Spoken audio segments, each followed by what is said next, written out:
Hello everyone, Stefan Fischer here from Alloffroad. We are thrilled to welcome you to part 2 of our exhilarating 2023 Flinders Ranges adventure. Following our departure from Horseshoe Top-End, we found ourselves with 2 free days and an unplanned location. However, after some diligent research, I managed to secure access to what unfolded as one of the most extraordinary stations in the Flinders Ranges. We had the privilege of navigating some absolutely remarkable four-wheel drive tracks, offering us the most breathtaking views imaginable. So check out the video and let me know whether you also think these are some of the best views and four-wheel drive tracks in the Flinders Ranges.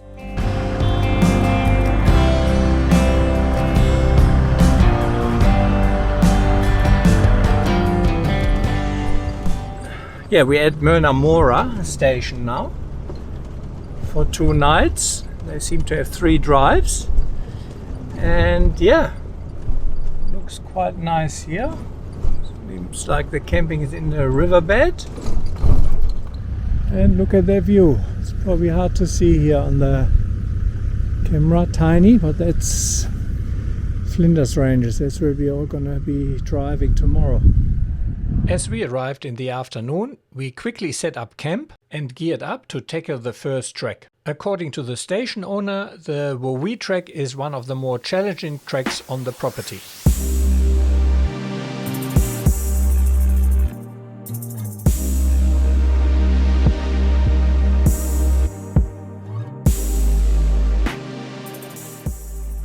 The track usually needs to be started latest by noon. However, we got permission to start at 4 p.m. as we were well equipped and had the necessary experience.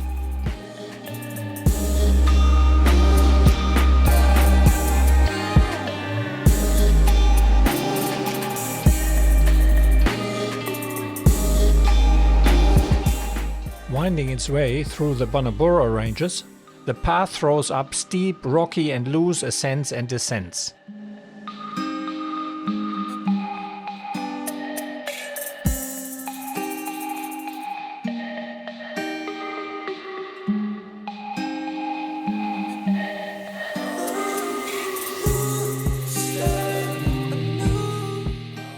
While the Wowee track was not overly challenging, it had enough obstacles to keep you alert and on your toes, and the views, especially in the late afternoon, were just magnificent.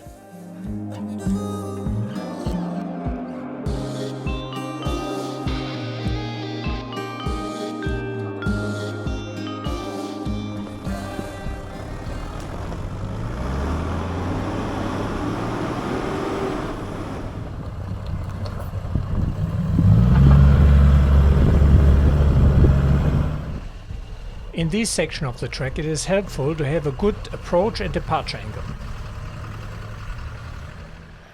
Stephen with his stretch patrol had to be extra careful, especially with the departure, and his tow bar nearly touched.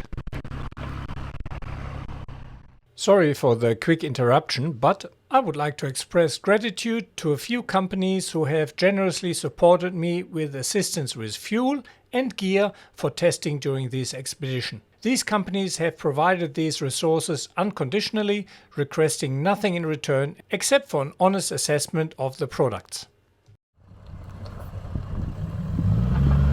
The track even has some very mild rock crawling in a section where you follow a dry creek bed.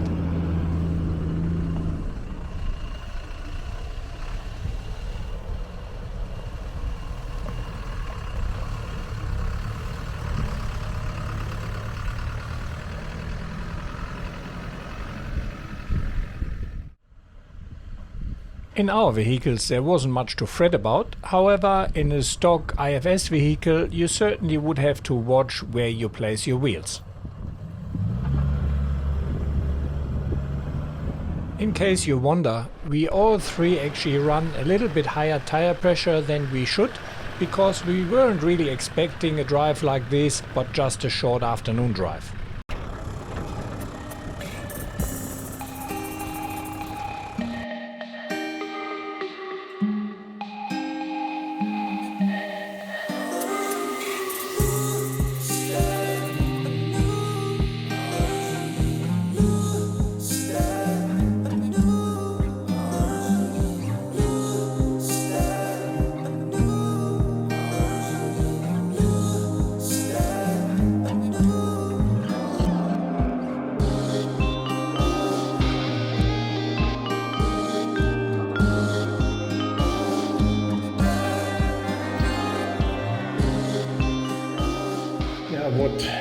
usually don't see is all the work behind the scenes, because after a full day of driving now, it's 6 o'clock or so nearly, now my work really starts, because I haven't offloaded any footage.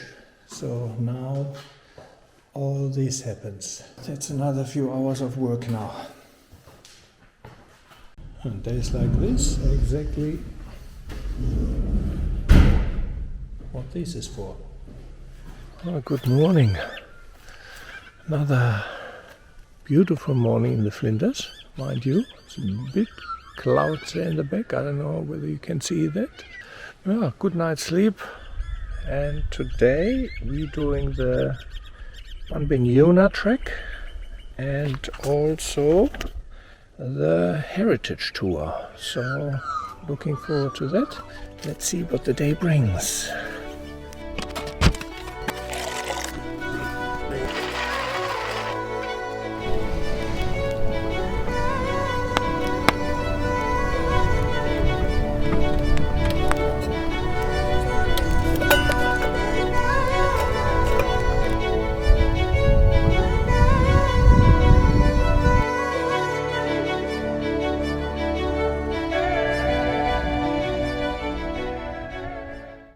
If you follow my channel, you know the issues I had with the Oztent Bunker Pro, and that I'm now on my 4th Oztent Bunker Pro, which so far has lasted. Dave just purchased a brand new Bunker Pro before this trip, and unfortunately it lasted all up 3 nights before it started ripping on the seam, and that is an issue also in a different place I had in one of my bunkers. It's pretty sad to see how a company like Oztent, which used to manufacture high quality gear, has really let quality control slip completely, and it just seems to get worse and worse.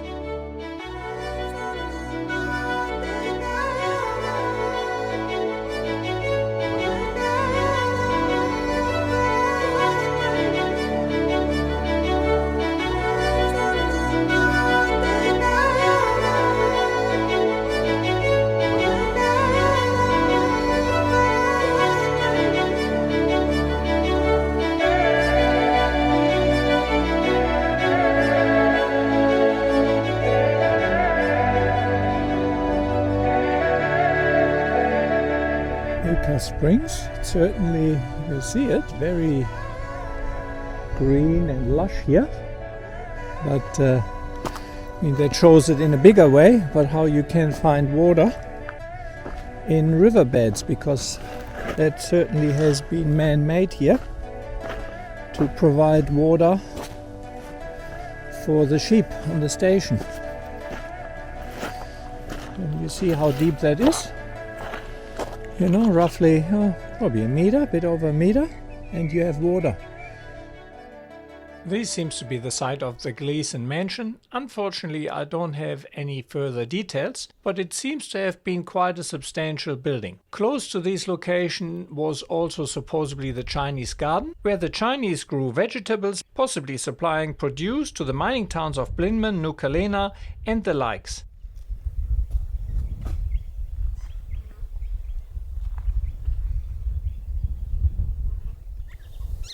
These river gums are just beautiful.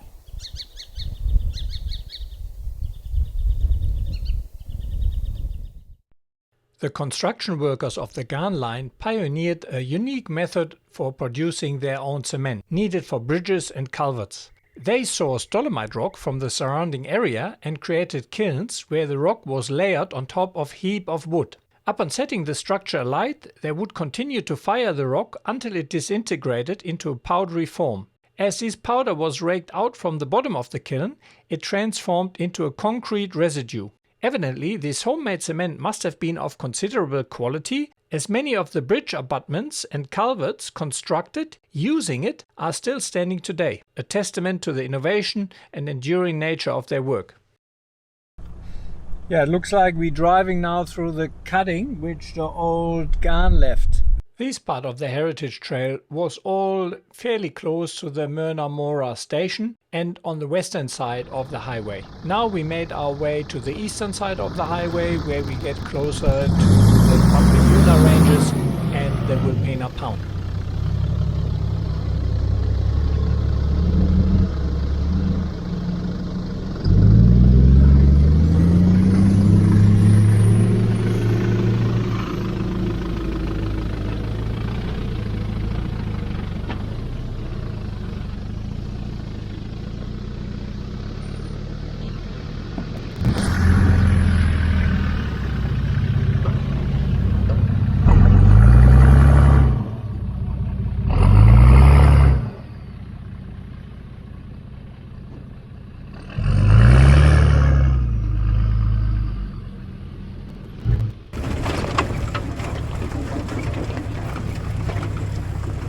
The heritage trail so far was more two-wheel drive track, but that changed now once we hit the eastern side. The side track here is supposed to bring us to a beautiful lookout overlooking the Elder Ranges.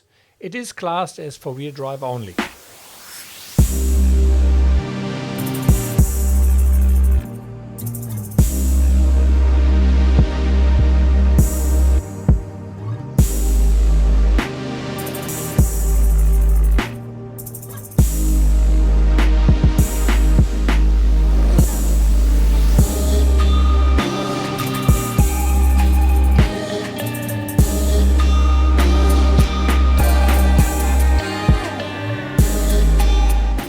The drive out to the lookout was absolutely stunning and it felt like you are driving through a painted landscape. The lookout with view of the Elder Ranges was also beautiful and the perfect spot for lunch.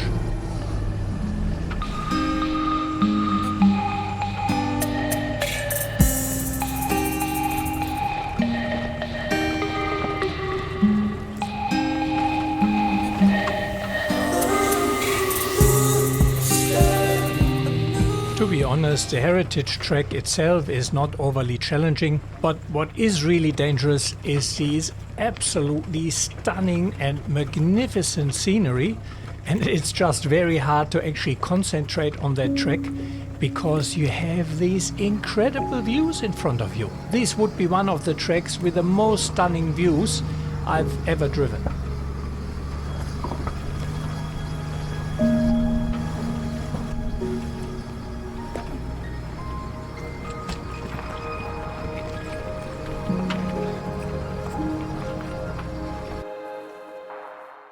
Now we're driving deeper in the Bunbinyunna ranges and heading towards the Wilpena Pound.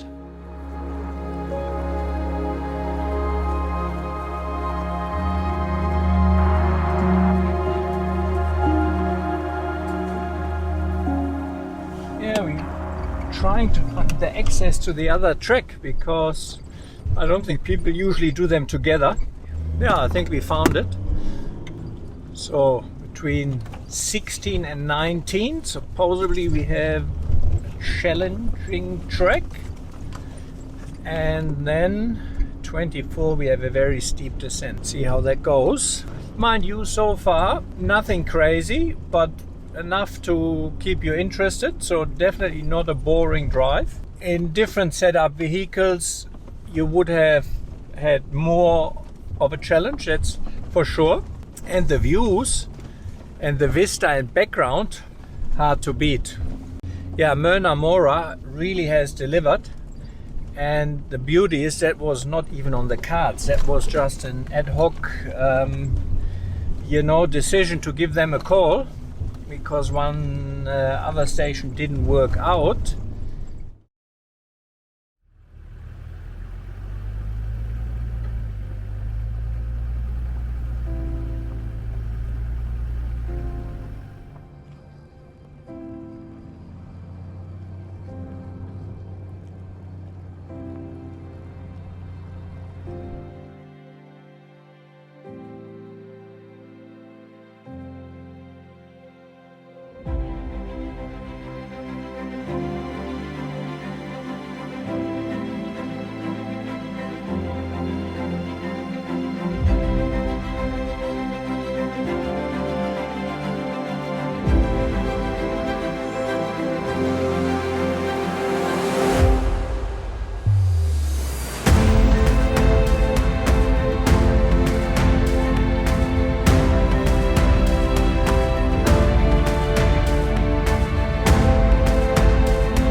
As it already was well past 4 o'clock, it really was time for us to make our way back to the station.